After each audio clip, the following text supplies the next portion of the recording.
Hello everyone, welcome to my YouTube channel. हम लोगों ने एक सेशन स्टार्ट किया था सीरीज़ टाइप का, तो जिसमें हम लोगों ने analysis and design of admin building, जिसमें हमने 3 वीडियो बना लिया है। तो थर्ड वीडियो में हम लोगों ने लास्ट वीडियो में जो डिस्कस किया था वो किया था कि किस तरह से हम लोग स्लैब की लोड अप्लाई करते हैं। हम लोगों ने कोड देखा था IS 875 पार्ट 2 कोड की, किस तरह से वो लाइव लोड की वैल्यू लेते हैं। हम लोगों ने आर्किटेक्चरल ड्राइंग भी देखी थी। आज हम लोग इस वीडियो में देखेंगे कि किस तरह से हम लोग वाल की लोड अप्लाई करते हैं। तो जनरली जब हम लोग वाल की लोड अप्लाई करते हैं तो वाल की लोड कैसे आप कैलकुलेट करोगे। तो जनरली जब एक्सटीरियर जो पार्ट होती है, तो एक्सटीरियर पार्ट में जो हम वाल की ब्रेथ लेकर चलते हैं 230 mm लेकर चलते हैं, और वो जो इंटीरियर पार्ट होती है उसमें आपको 150 mm लेकर चलना है। क्लियर। तो वाल की लोड जो कैलकुलेट की जाती है वो जनरली वाल की जो हाइट होती है, फ्लोर टू फ्लोर हाइट, उसको हम लोग बीम की डेप्थ से माइनस करते हैं इनटू वाल की जो ब्रेथ होती है उसको मल्टीप्लाई करते हैं और into unit weight of the brick लेके चलते हैं हम लोग। तो इसमें जनरली 2 तरह की ब्रिक यूज़ की जाती है। आइदर आप रेड ब्रिक यूज़ कर सकते हो जिसकी यूनिट वेट 20 होती है, और नॉर्मल जो हॉलो सेक्शंस वाली होती है उसकी हम लोग क्या लेकर चलते हैं, तो 10 लेकर चलते हैं। तो यहाँ पे मैं कंसीडर कर रहा हूँ कि मैं रेड ब्रिक लेकर चल रहा हूँ। तो यहाँ पर जो हम लोग ब्रिक की लोड अप्लाई करेंगे वो 20 यूनिट वेट लेकर चलेंगे। ओके। तो सबसे पहले वो फ्लोर टू फ्लोर हाइट आपको देखना है, तो आपको एडिट में जाओ और यहाँ पर आपको edit storage and gate system में, तो यहाँ पे मॉडिफाई में जाओगे तो ऑटोमेटिक आपको हाइट दिख जाएगी। देखो 3 मीटर हाइट है पूरी। क्लियर, ये दी गई है। तो इसका मतलब फ्लोर टू फ्लोर हाइट आपकी 3 मीटर है। तो यहाँ पर आपको कैलकुलेटर्स आप ये कर सकते हो ना, कैलकुलेटर, इससे आप डायरेक्टली कैलकुलेट कर लो। सामने आपके सामने ही मैं कैलकुलेट कर रहा हूँ, तो जिससे आपको भी आइडिया होगा। तो फ्लोर ये 3 मीटर है, तो 3 मीटर माइनस बीम की डेप्थ आपने 500 लिया है, तो 0.5 माइनस कर देना है। तो 2.5 इंटू 230 mm की मैंने ब्रेथ लिया है, तो 0.23 मीटर में इंटू यूनिट वेट 20, तो मतलब 11.5 किलो न्यूटन पर मीटर स्क्वायर ये ब्रिक की लोड हो गई जो एक्सटीरियर वाल पे लगेगी। तो यहाँ पर आपको सिलेक्ट करना है। देखो ये पार्ट अलग है, तो इस पार्ट को पहले एक साथ कर लो। देखो ये पार्ट भी है, तो इसको पहले ज्वाइन कर लो और डिवाइड कर दो। अब ये पार्ट को डिवाइड करना आपको 2 पार्ट में, तो इसको अप्लाई करो, ओके कर देना है। एंड यहाँ से आपको पहले रीशेप ऑब्जेक्ट में जाकर यहाँ पर आपको इस पार्ट को यहाँ तक ले आओ, और ये पार्ट जो ओवरलैपिंग है उसे यहाँ तक ले आना है। ठीक है। तो इस तरह से आपको डिवाइड हो गया। देखो इस तरह से आपने डिवाइड कर दिया है। क्लियर। जो भी पार्ट डिवाइड नहीं है तो पहले उसको डिवाइड कर देना है चेक करके। अब यहाँ पर आपको सिलेक्ट कर लो आउटर पार्ट, जितने भी आपके आउटर पार्ट हैं उसे हम लोग सिलेक्ट कर रहे हैं। क्लियर। तो इस तरह से आपको आउटर पार्ट जितने भी हैं वो सिलेक्ट कर लेना है। तो हमने ये आउटर पार्ट सिलेक्ट कर लिया।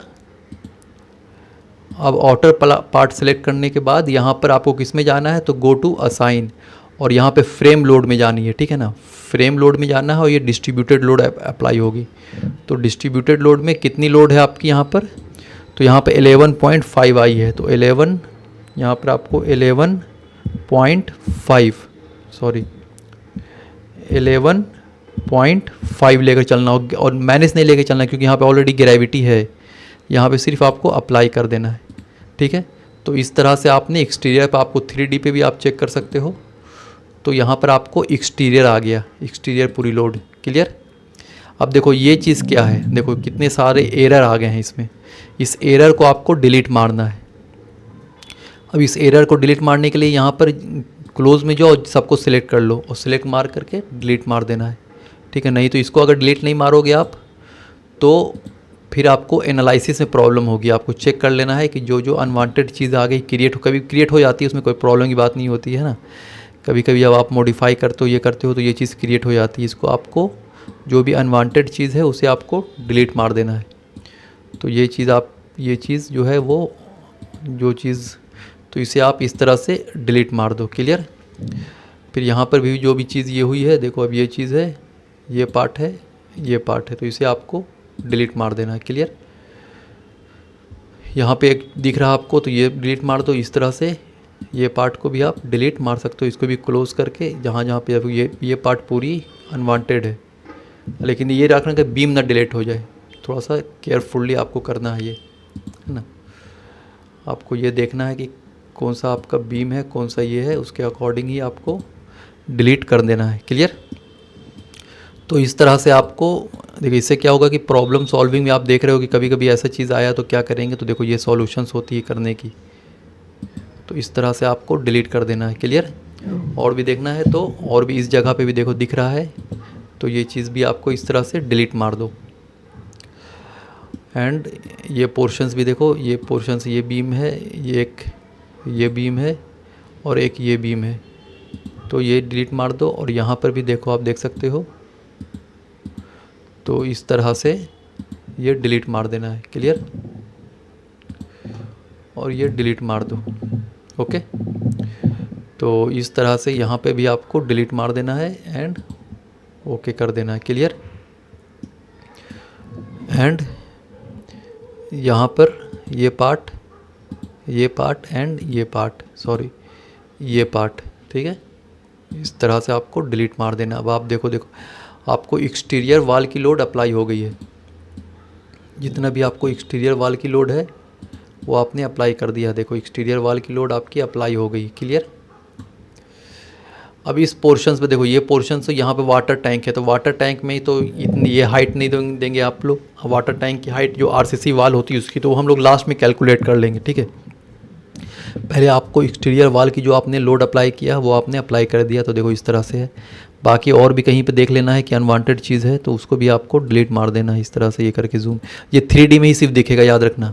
2D में जाओगे तो 2D में नहीं दिखेगा, तो इसलिए आपको एक बार चेक करना है 3D में। ठीक है, 3D में ही दिखेगा। आप 2D में जाओगे तो ये दिखेगा नहीं, तो इसलिए जब भी करो तो 3D में आकर के उसको चेक कर लो कि कोई और भी तो कुछ ऐसा मतलब ये नहीं है, तो उससे आपको क्लियर हो जाएगा। ठीक है। तो इस तरह से आपने अप्लाई कर दिया। क्लियर। अब हम लोग प्लान में आ जाओ, कोई भी फ्लोर पर आ जाओ। ये आपने एक्सटीरियर कर दिया, अब इंटीरियर आपको करना है। तो इंटीरियर के लिए हम लोगों ने 150 mm की ब्रेथ ली है। तो कैलकुलेटर जब आप यूज़ करोगे तो हाइट कितनी हो गई, height 3 minus 2.5, 3 minus 0.5, sorry 3 minus 0.5 लोगे तो 2.5 हो गई, इंटू 150 mm आप ले रहे हो, है ना, क्योंकि वो 230 mm थी, तो 150 mm का मतलब क्या होगा, तो 150 को आप डिवाइड जब करोगे 1000 से तो 0.15 आ गई, तो 0.15 इंटू 20, तो मतलब 7.5 किलो न्यूटन पर मीटर स्क्वायर वो इंटीरियर का लोड हो गया वाल का। तो आपको यहाँ पर इंटीरियर की लोड अप्लाई करनी है। आपको ये भी देखना है आर्किटेक्चर में कि कहाँ कहाँ पर आप वाल अप्लाई करने जा रहे हो, वाल की लोड, ये भी आपको देखना है। कौन कौन सा जगह है जहाँ पे ओपनिंग है, जहाँ पे ओपनिंग वहाँ पे नहीं देनी है, लेकिन जहाँ पे ओपनिंग नहीं है, जहाँ पे वाल दिया गया तो वहाँ पे आपको वाल की लोड देनी थी, यहाँ पे दिया गया। ठीक है। तो इसलिए हमने ये सिलेक्ट आपको कर लेना है पूरा, जहाँ जहाँ पर ये वाल है पूरी लोड इस तरह से हम लोगों को पूरा सिलेक्ट कर लेना है। क्लियर। इस तरह से आप सिलेक्ट कर लिए। क्लियर। देखो इस तरह से मैंने सिलेक्ट कर लिया पूरा ये पार्ट, इस पार्ट को भी हमने सिलेक्ट कर लिया इस तरह से। ठीक है। एंड देखो इस तरह से आपको सिलेक्ट कर लेना है पूरा पार्ट। क्लियर। ये पार्ट भी सिलेक्ट कर लिया हमने। इंटीरियर में पूरा अप्लाई किया wall load, and go to assign, go to frame load distributed, and यहाँ पर आपको 7.5 जो आपने कैलकुलेट किया है तो 7.5 की देनी है एंड अप्लाई कर देना है एंड ओके कर देना है। ठीक है। तो इससे क्या होगा, आपको 3D में जाके देख लो, तो 3D में भी आपने इंटीरियर का भी लोड आपने अप्लाई कर दिया। देखो यहाँ पर, तो यहाँ पर इंटीरियर की भी लोड आपको अप्लाई हो गई पूरी फ्लोर पर। ओके। तो अब इसमें देखना है कि किस किस जगह पर नहीं अप्लाई किया आपने, वो भी आपको देखना है। ठीक है ना। तो इसके लिए आपको प्लान में जाओ, ग्राउंड फ्लोर। अब जनरली आपको ये देखना है कि कहाँ कहाँ पर आपको वाल की लोड अंदर की तरफ नहीं देनी है या बाहर की तरफ। तो टेरिस लेवल पे आप जाओ सबसे पहले। तो हम टेरिस लेवल पे जाते हैं, ठीक है। अब टेरिस लेवल पे तो रूम वूम ये सब नहीं होगा, ठीक है। टेरिस लेवल तो पूरा ओपन रहेगी ना। तो इसके लिए आपको यहाँ पर ऑल स्टोरी की जगह पर आपको 1 स्टोरी में जानी है, ठीक है। एंड 1 स्टोरी में जा कर के आपको यहाँ पर जो भी एक्सटीरियर है, इंटीरियर है, उसको सिलेक्ट कर लेना है, क्योंकि टेरिस लेवल तो पूरा ओपन रहेगा आपका। तो ये जितनी भी इंटीरियर पार्ट है उसे आपको सिलेक्ट कर लो। इस तरह से आपको सिलेक्ट कर लेना है पूरा पार्ट। एंड सिलेक्ट करके देखिए जितनी भी आपकी सिलेक्ट इंटीरियर पार्ट आई है उसे आपको सिलेक्ट करना है, और सिलेक्ट करके आपको रिमूव कर देना है उस पार्ट को, क्योंकि वहाँ पर नहीं आएगा, ठीक है। ये पार्ट है, ये पार्ट है। And go to assign, go to frame load distributed, और यहाँ पर आपको डिलीट मार देना एग्जिस्टिंग लोड को, ठीक है।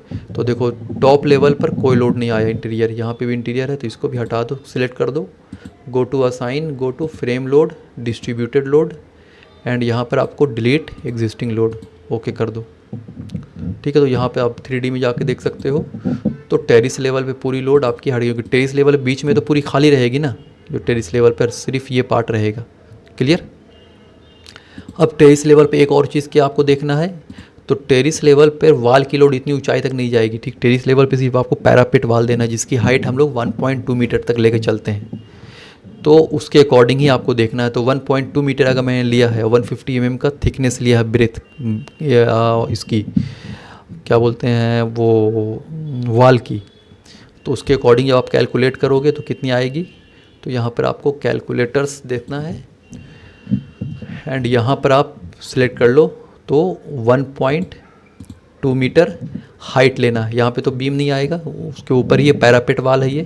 तो 1.2 मीटर हाइट हो गई आपकी, इंटू 0.15 इंटू 20, तो मतलब 3.6 किलोमीटर पर मीटर स्क्वायर का ये आएगा यहाँ पर, ठीक है ना। 11.5 नहीं आएगा। तो यहाँ पर आपको सिलेक्ट कर देना है जितने ये पार्ट है पैरापेट की, यहाँ पर आप सिलेक्ट कर लो। इस तरह से मैं सिलेक्ट कर रहा हूँ, ठीक है। इस तरह से मैंने सिलेक्ट कर लिया, एंड सेलेक्ट करके ये पार्ट पूरी मैंने सेलेक्ट कर लिया। एंड 3.6 तो असाइन जो, और यहाँ पर फ्रेम लोड में डिस्ट्रीब्यूटेड में, और यहाँ पर आपको 3.6 देना है, ठीक है। और रिप्लेस एग्जिस्टिंग लोड कर देना है। तो ये रिप्लेस हो गया ये पार्ट। तो ये आपकी अब 3D में जाओ, और 3D में जाके देख सकते हो। तो पैरापेट वाल की हाइट देखो कितनी कम हो गई ना, मतलब इसकी हाइट देखो ज़्यादा हो, इसकी हाइट पैरापेट वाल है, ऊपर टेरिस लेवल है तो इसकी हाइट कम हो गई। क्लियर। अब आपको इसमें OST लेवल का लेना है। OST लेवल पे कितनी हाइट आएगी, तो OST लेवल पे आपको जनरली RCC वाला आप देते हो।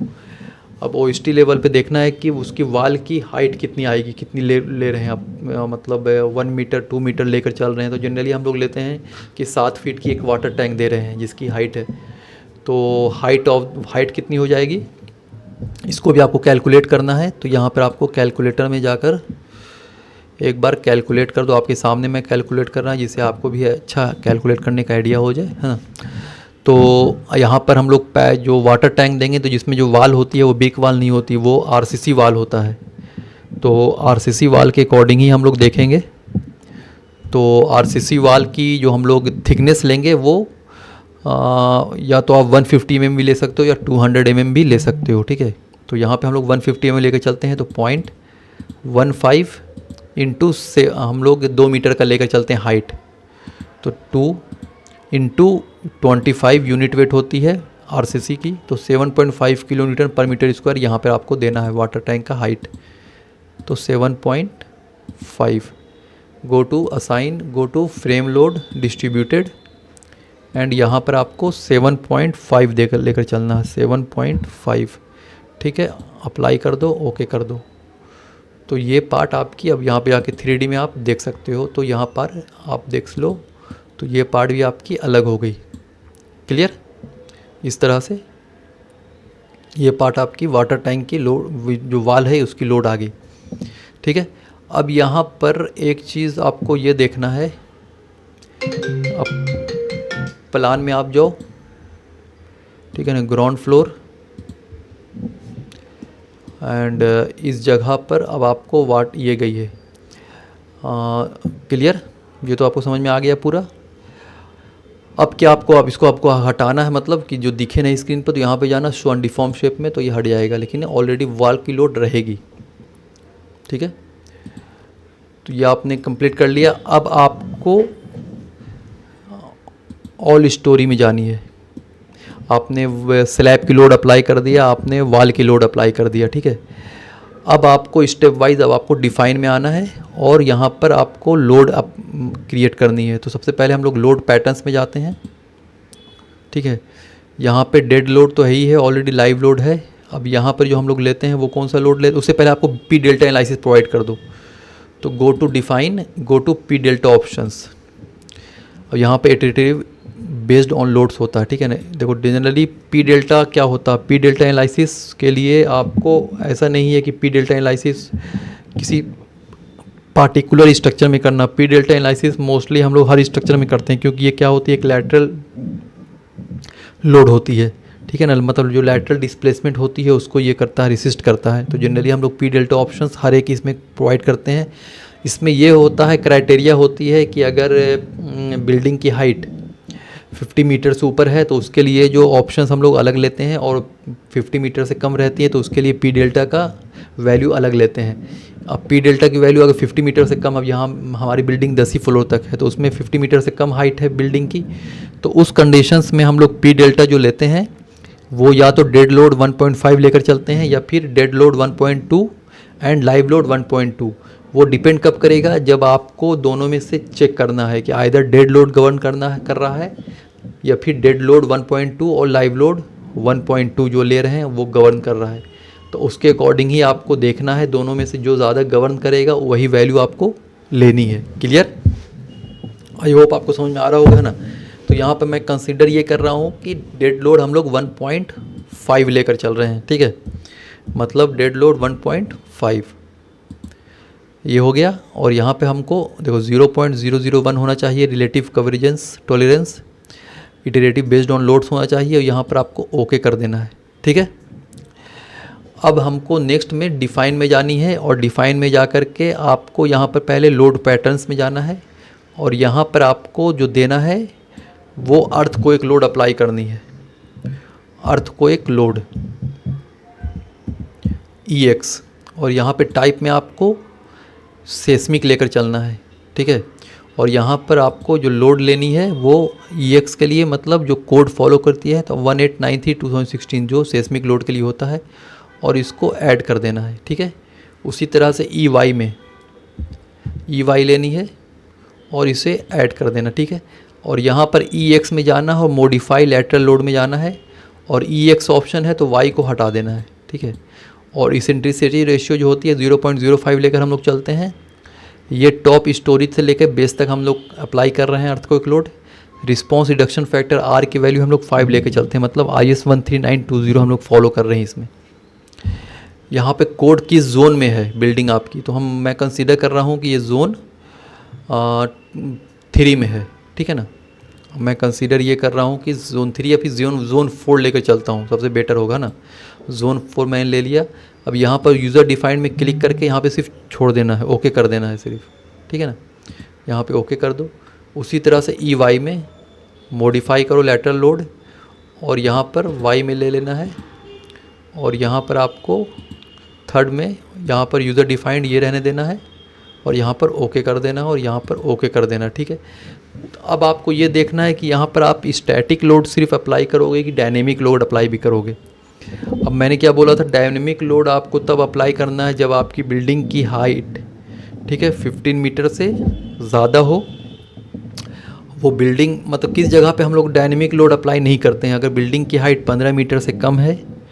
उसके साथ साथ दूसरी कंडीशंस क्या है, तो वो जोन 2 में हो और वो रेगुलर शेप में है। तो ये बिल्डिंग जो आपकी है, ये जोन हमने जो लिया है जोन 16 लिया है, मतलब जोन सॉरी 0.2 फोल्ड लेके चल रहे हैं जोन Z की वैल्यू, तो इसका मतलब है ये जोन 4 में है। अब आप IS 13920 जब देखोगे तो मैंने एक चीज़ आपको ये बताया कि किस जगह पर IS 13920 कोड हम लोग फॉलो करते हैं। पहला मैंने आपको ये बताया था कि अगर कोई भी बिल्डिंग जोन 4 जोन 5 में है तो उसमें एनी हो लेना ही लेना है आपको डक्टाइल डिटेलिंग, तो ये जोन 4 में है। अगर आपकी बिल्डिंग जोन 3 में होती और उसमें अगर आई की वैल्यू मतलब इम्पोर्टेंस फैक्टर की वैल्यू हम लोग 1 से ज़्यादा लेके चलते हैं, 1.2 लेकर चलते हैं या 1.5 लेकर चलते हैं, तो उस कंडीशंस में भी आपको IS 13920 की जो भी प्रोविज़न है वो इसमें अप्लाई करनी पड़ेगी। थर्ड केस क्या मैंने बताया था आपको कि अगर कोई बिल्डिंग आपकी जोन 3 में है और वो 5 फ्लोर से ज़्यादा की बिल्डिंग है तो उसमें भी आपको कंसीडर करनी है, और अगर कोई बिल्डिंग जोन 3 में है और वो इंडस्ट्रियल बिल्डिंग है तो उसमें करनी है। तो ये बिल्डिंग जो हमारी जोन 4 में है तो एनी हो आपको आप इसमें डायनेमिक लोडिंग भी लेकर चलनी पड़ेगी। क्लियर? तो सबसे पहले हम लोग यहाँ पर डिफाइन में जाते हैं और यहाँ पर लोड केसेस जो हमने अप्लाई किया है, देखो यहाँ पर EX EY है, तो यहाँ पर आपको लोड पैटर्न्स में जो आपने अप्लाई किया EX में जाना है और ये मॉडिफाई लैटरल लोड में बस चेक करना है कि EX ई सब चेक कर लेना है।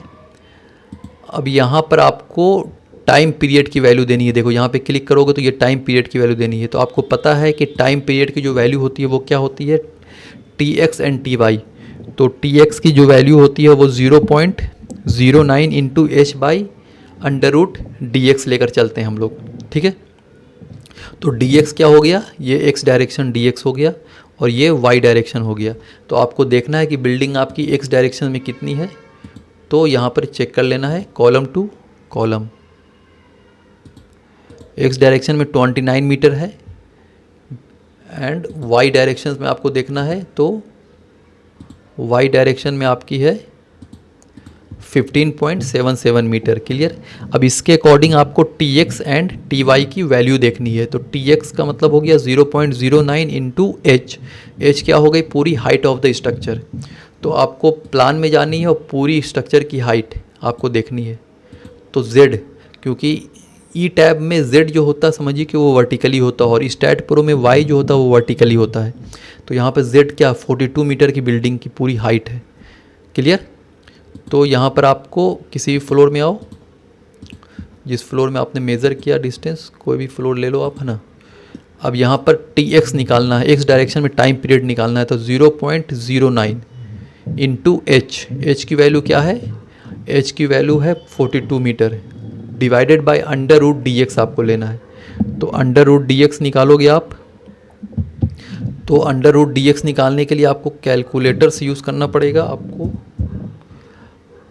कैलकुलेटर में देखो √dx की है कि नहीं वैल्यू, नहीं तो आप डायरेक्ट गूगल से भी ले लो, नहीं तो फिर आपको आपके पास ये होगा 1 मिनट सिर्फ √dx। यहाँ पे रूट की वैल्यू है दी हुई, ठीक है। अगर √dx मतलब 29.01 लेकर चलते हैं हम लोग, है ना, 29 ही मीटर लेकर चलते हैं, तो ये इसको रूट की वैल्यू दे दो तो 5.38 आ रही है ना। एक बार चेक भी कर लो कि ये सही है कि नहीं, क्योंकि 25 का अगर रूट देंगे हम लोग तो 5 आ रहा है, तो ठीक है। तो 0 पॉइंट आपको कितना लेकर चलना है, तो 0.09।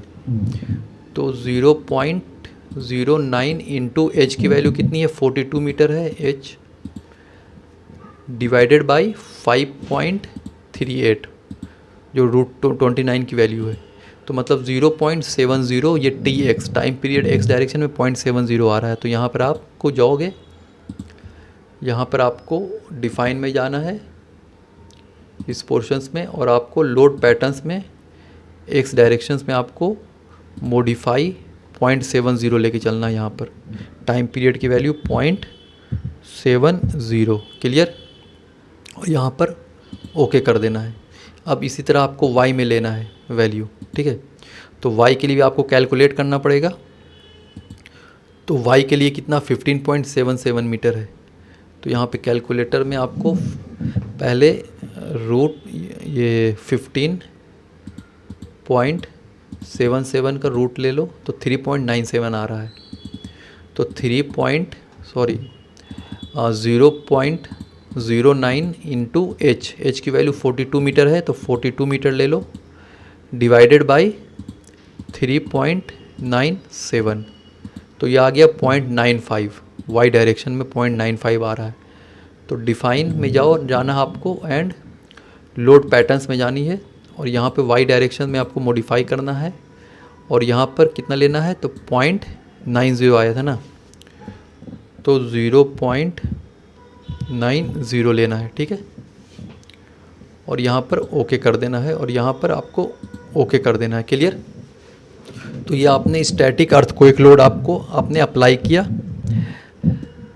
अब उससे बाद अब आपको क्या करना है, इसमें आपको रिलीज़ प्रोवाइड करनी है।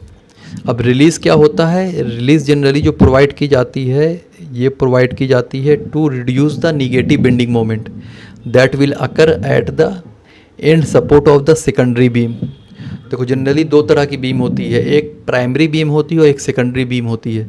तो प्राइमरी बीम वैसी बीम होती है जो कॉलम से कॉलम कनेक्ट होती है, जैसे ये सब जो बीम हो गई, ये this is called primary beam, क्योंकि ये कॉलम से कॉलम कनेक्टेड है। लेकिन सेकेंडरी बीम वो बीम होती है जो बीम से बीम कनेक्ट होती है, जैसे ये बीम देखो, तो this is called secondary beam होती है। तो हमेशा जो रिलीज़ प्रोवाइड की जाती है वो सेकेंडरी बीम पर प्रोवाइड की जाती है to at the end support पर, to reduce the negative bending moment that will occur at the end support of the secondary beam. अगर आप सेकेंडरी बीम पर रिलीज़ नहीं प्रोवाइड करोगे तो क्या होगा, तो उसका इफेक्ट आपको प्राइमरी बीम पर जाएगा, और एट द प्राइमरी बीम में क्या होगा, ट्विस्टिंग बेंडिंग मोमेंट जनरेट हो जाएगा, स्ट्रक्चर की जो होगी रोटेट हो जाएगी, ट्विस्ट हो जाएगी। इसलिए हम लोग रिलीज़ प्रोवाइड करते हैं to reduce the negative bending moment. सिर्फ किस जगह पर हम लोग रिलीज़ नहीं प्रोवाइड करते हैं, तो कैंटिलीवर बीम पर। जब कैंटिलीवर बीम होती है तो कैंटिलीवर बीम में हम लोग रिलीज़ नहीं प्रोवाइड करते हैं, क्योंकि रिलीज़ जनरली जो प्रोवाइड की जाती है वो एट द बॉटम में प्रोवाइड की जाती है to reduce the negative bending moment. But in the case of cantilever beam में क्या होता है, जो बेंडिंग मोमेंट जनरेट होती है वो एट द टॉप होती है। इस वजह से हम लोग जनरली कैंटिलीवर बीम में रिलीज़ नहीं प्रोवाइड करते हैं। ओके। और दूसरी जगह कहाँ पर, जहाँ पर प्राइमरी बीम मतलब वैसी बीम जो बोथ एंड फिक्स्ड है, उस जगह पे हम लोग रिलीज़ नहीं प्रोवाइड करते हैं। मतलब इस जगह पे जैसे ये बीम है, ये बीम देखो कनेक्ट है दोनों कॉलम से, तो इस जगह पे हम लोग रिलीज़ नहीं प्रोवाइड करेंगे। ओके। तो हम लोग रिलीज़ प्रोवाइड करते हैं। सबसे पहले हम लोग देखो, जैसे ये बीम है तो इस पर क्लिक करो और इस ऑप्शन में जानी है आपको, यहाँ पे क्लिक करना है और यहाँ पर रिलीज़ कर देना है, तो बोथ एंड पर, और अप्लाई कर दो। तो देखो यहाँ पे आपने रिलीज़ प्रोवाइड कर दिया। क्लियर। अब इस बीम पर देखो वन एंड फिक्स्ड है, लेकिन अदर एंड यहाँ पर क्या है, कॉलम नहीं है, तो यहाँ पे सिर्फ रिलीज़ प्रोवाइड करना है आपको। तो यहाँ पे क्लिक सिलेक्ट करो और आपको देखना है कि किस जगह पर, तो अप्लाई कर दो। तो इस तरह से आपको यहाँ पर भी रिलीज़ आपने प्रोवाइड कर दिया। उसी तरह से ये बीम पर, इस बीम पर भी आपको इस जगह पे करना है। ठीक है। तो इस तरह से आपको कहाँ कहाँ प्रोवाइड करना है, इस जगह पे करनी है तो इस जगह पे आपको बोथ जगह में। ठीक है। उसी तरह से ये इसमें भी आपको दोनों तरफ, ये बीम भी आप देख रहे हो तो इस बीम में भी दोनों तरफ ये होगी।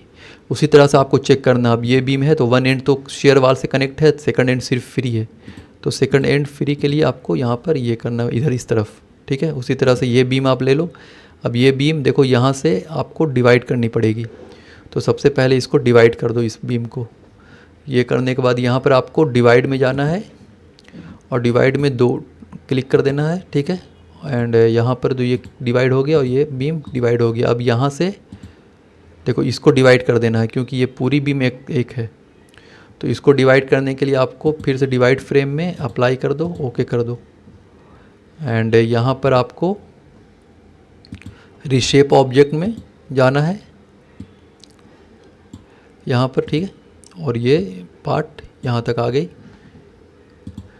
अब देखो ये पार्ट अलग हो गई और ये बीम पूरी आपकी, इसको कनेक्ट कर दो एक साथ, तो ये बीम हो गई। अब इसको आपको रिलीज़ प्रोवाइड करना है, तो सिलेक्ट करके आपको वन एंड पर आपको प्रोवाइड कर देनी है। तो यहाँ से आपने प्रोवाइड कर दिया देखो यहाँ पर। तो उसी तरह से आपको चेक करना है कि कहाँ कहाँ पर रिलीज़ प्रोवाइड करनी है, किस किस जगह पर। अब देखो ये बीम है तो इस बीम पर आपको रिलीज़ प्रोवाइड करनी है दोनों तरफ, बोथ एंड पर। तो आपने बोथ एंड पर प्रोवाइड कर दिया। इस बीम में सिर्फ एक तरफ करनी है, तो इस तरफ प्रोवाइड करनी है आपको, ये क्लियर।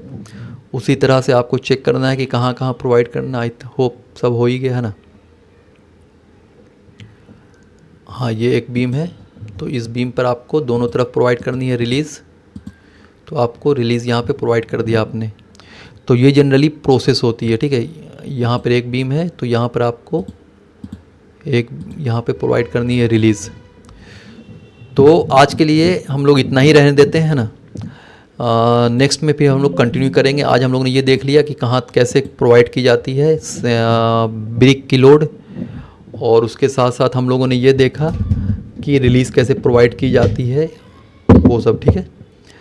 तो नेक्स्ट लेक्चर में फिर हम लोग इसको कंटिन्यू करेंगे। Thank you so much. और अगर हमारा चैनल आपको पसंद आ रहा है तो काइंडली इसे लाइक, शेयर और सब्सक्राइब ज़रूर करना। Okay, thank you so much.